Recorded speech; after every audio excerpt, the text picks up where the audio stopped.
So, it's a dour question. Shall we pave the road to hell? That is my question today.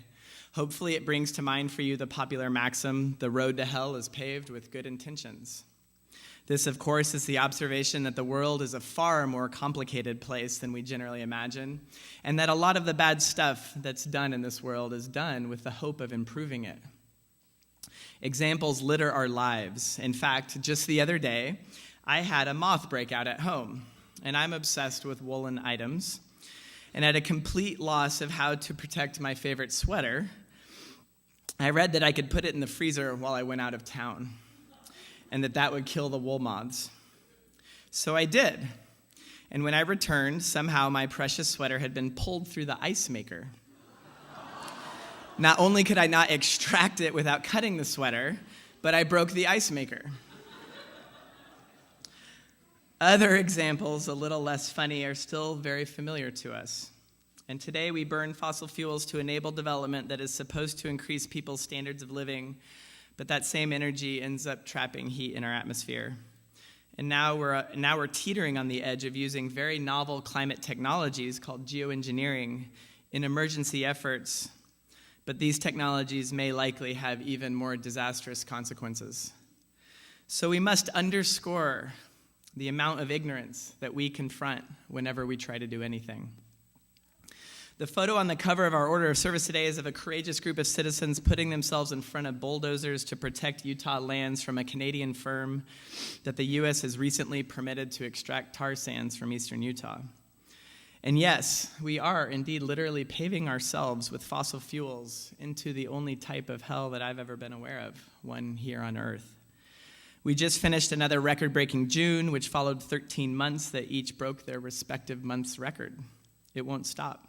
We're drenched in oil. Our entire socioeconomic system is built on it. We are heating our Earth at a rate of 250 trillion joules per second, which is meaningless to me. But I read it's equivalent to exploding 400,000 Hiroshima bombs a day, 365 days a year. And in May, in Karachi, Pakistan, the Pakistani government began digging anticipatory mass graves to prepare for the deaths that they expect from this summer's heat wave. We face incredible anxiety when we contemplate taking moral actions to confront climate change, or the seemingly impervious reality of our warming globe. And no matter which actions we're considering, we confront different types of despair that are commonplace in our society. There's that we've just touched on, the fear of acting because you may make things worse, which actually underlies the precautionary principle. Another is what I'll call existentialist despair, the near certainty that no matter what, well, all of humanity is one day destined for extinction. For if nothing else, the sun will probably explode in a few billion years. And this is what Bertrand Russell called unyielding despair. And then there is a kind of despair which is so common that I think I confront it in myself and others almost every day. This is perfectionist despair. That dread voice in our minds that dictates that unless we do something perfectly, there is no point in doing it at all. In the case of climate change and reducing carbon emissions, I can't simply make a choice to do some action that seems good for the climate, because unless I stop eating animals or stop driving a car or stop eating dairy or decide not to have children or at least raise them as vegans, it just keeps going. But regardless of which type of despair you do battle with when you think of doing something inspired and which type you lose your battle to, let's face it, all forms of despair are forms of justification for inaction. And at times they feel really good. Despair lifts the burden of hope off our shoulders, and what a burden that is. Despair frees us to worry about nobody, including ourselves. Now, UU theologian Sharon Welch, in her book, A Feminist Ethic of Risk, talks about how we can tackle these anxieties by working toward what she calls, quote, the creation of the conditions of possibility for desired changes. But what are these conditions of possibility? For Welch, they are formed when we act in communities, which she believes tend to hedge against bad ideas and actions. But more importantly, they have much greater resilience in the face of failure than individuals do. I agree with Welch completely on that. But there is an individual step that must occur, at least in our society, before we build active communities. This is especially true in our increasingly more isolated and isolating culture. We each individually must decide to join a community before we can actually act as one. And this individual and radical decision to participate with others in inspired moral action, for me, well, this is where the magic is. I don't really feel like I understand how this happens very well at all, but for me, the critical move begins by acknowledging our ignorance in the face of our uncertainty. In his introductory essay to the new Norton World Anthology of World Religions, Jack Miles, who you all may know as the person who wrote God, a Biography, states that, quote, "The discovery of ignorance may have been the greatest human discovery of all time." As he puts it, until our prehistoric but anatomically modern ancestors could tell the difference between ignorance and knowledge, how could they actually know they knew anything? Miles continues by noting that religions throughout time can be considered not as privileged forms of knowledge, as is commonly thought, but as ritualized confessions of ignorance. Seeing religion in this way is, he writes, easily overlooked, for the world harbors many a quiet believer and many a shy practitioner reluctant to undergo cross-examination about a confession of inadequacy that defies ready articulation. A confession of inadequacy that defies ready articulation. Don't we all have that? Indeed, I feel that this is at the heart of the religions the world over, and I feel that this is at the heart of inspired moral action. My ignorance is why I consider myself an agnostic. I cannot make a special claim to religious knowledge, either affirming or disaffirming deities. I can, however, confess my inadequacy communally, ritualistically. I believe that science is a profoundly deep method for doing this. Indeed, I actually believe that science is a form of religion. Science inquires passionately into the nature of reality and confesses a great deal of ignorance, loving the questions it asks so much that it discovers kernels of reality along the way. Things literally become real through the scientific process. To me, it's much like the story of the Velveteen Rabbit, as that wonderful straw-filled toy becomes real through the tried and true love of a boy at play. Knowledge is revealed to us by the scientific community's persistent and rigorous inquiry into ignorance by the testing of our world. In this sense, science is a real form of intense love. And one of the great misconceptions of science is that scientists are perfectly dispassionate and rational actors. Quite the opposite. They love mystery as much or more than any religious actor and pursue their passions with irrational love and intensity. And thank the dickens they do, for through such passionate exploration comes most of the knowledge that we have to work with in our daily lives, not just in our daily hum and drum, but as we confront realities like climate change.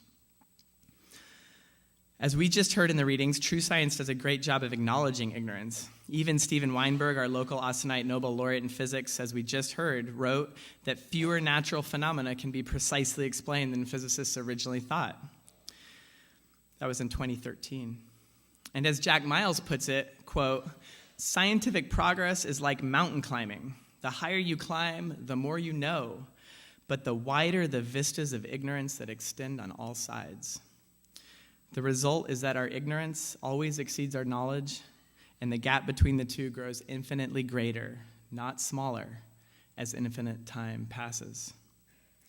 Indeed, after so much physical inquiry, when we fit our mathematical formulas to find out that more than 90% of the mass in our universe is what we call dark matter and is completely undetectable, our universe becomes a completely new mystery to us, and so do our lives within it.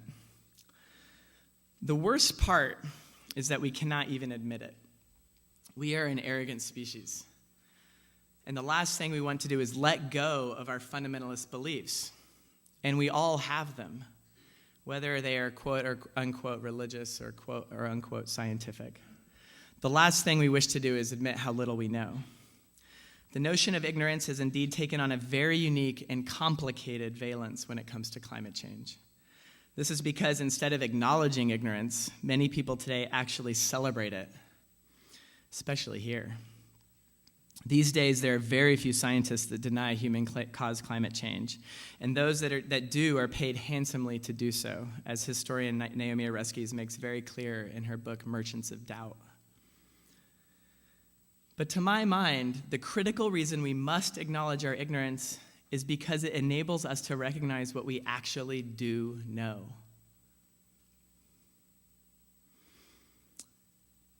I don't know what God is, or who he, she, they, or it isn't or is.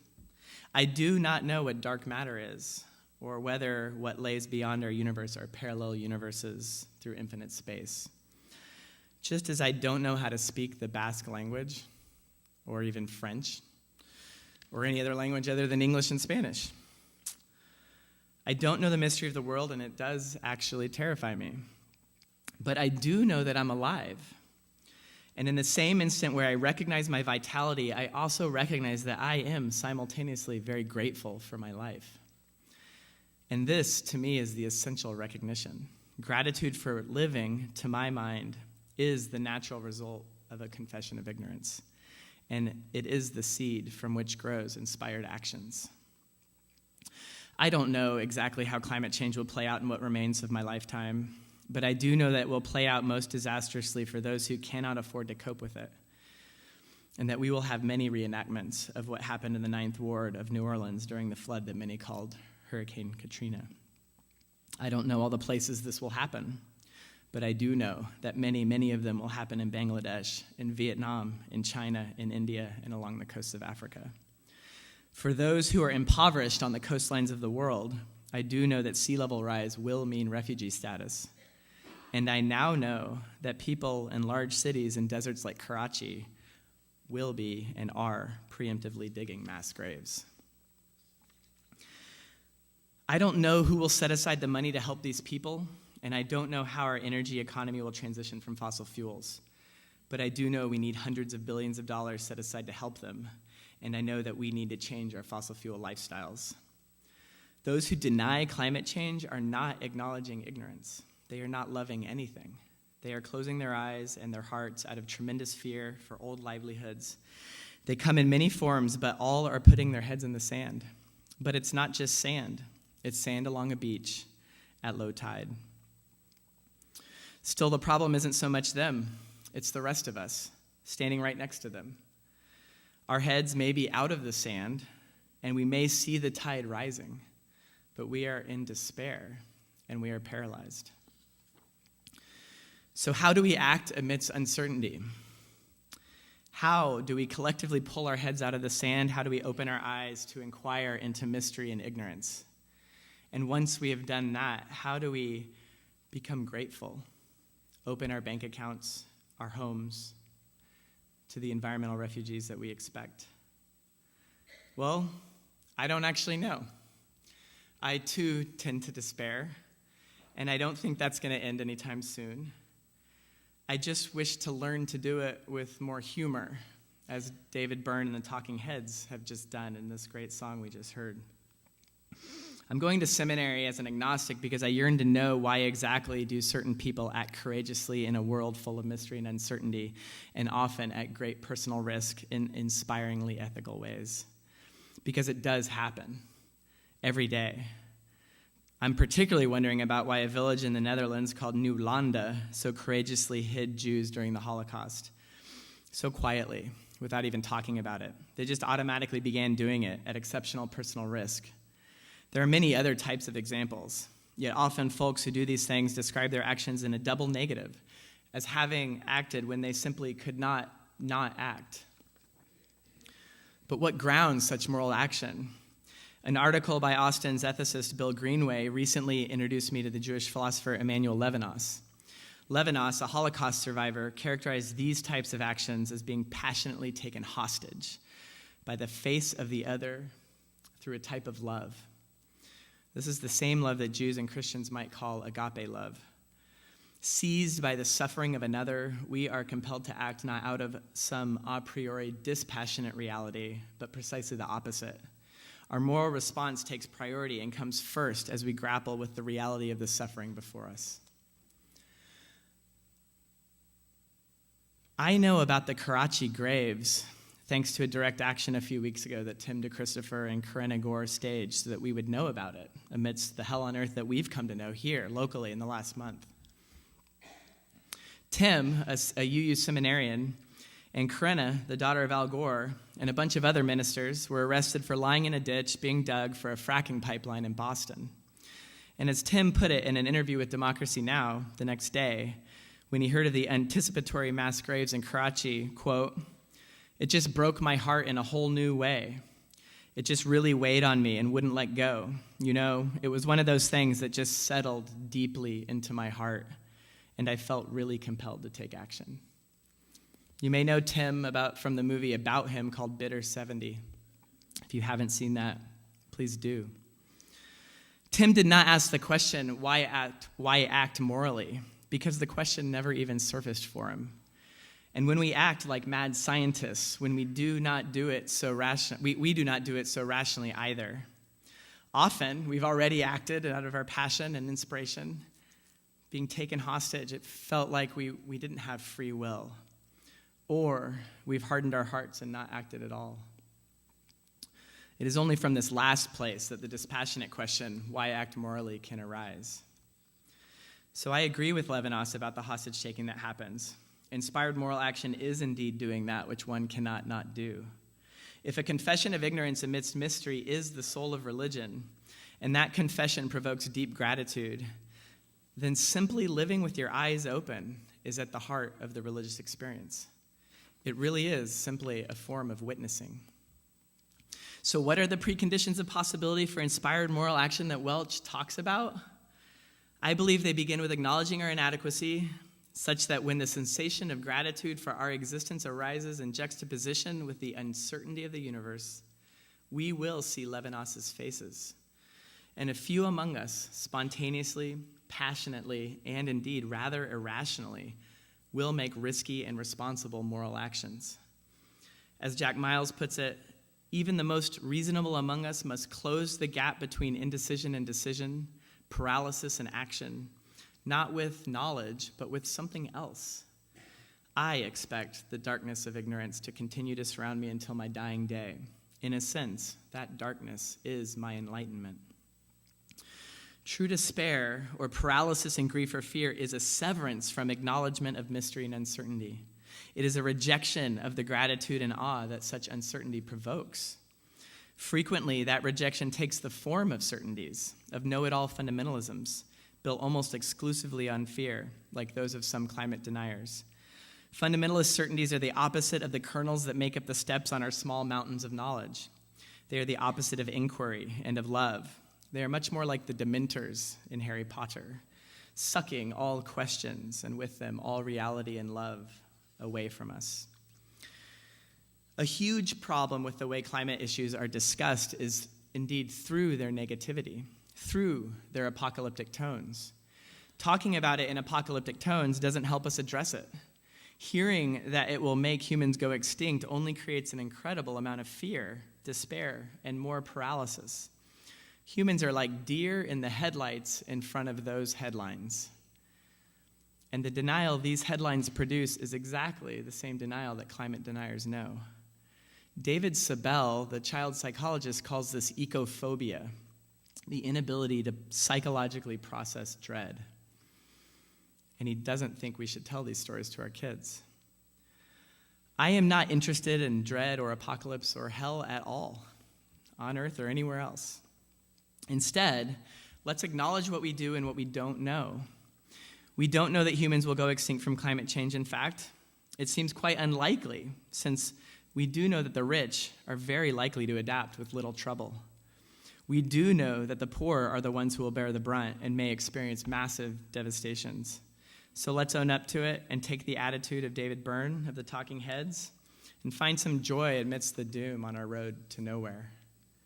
Instead of being paralyzed by grief, let's acknowledge our grief-stricken state while we come up with good ways to cope with changing our climate. Let us actively grieve the changing environment around us, which we see every day, and listen amidst our uncertainty, refusing to deny what we do know. There are many good avenues available to us. You could begin here with our Green Sanctuary Committee. You could move from there and support the UU Young Adults for Climate Justice, organized by Ali Tharp, based here in Austin, and join Commit to Respond. Our youth, the ones who face the greatest burden amongst us for climate change, are also willing to take the greatest risks. They're on fire. If you're interested in affecting policy, get involved with the Citizens Climate Lobby.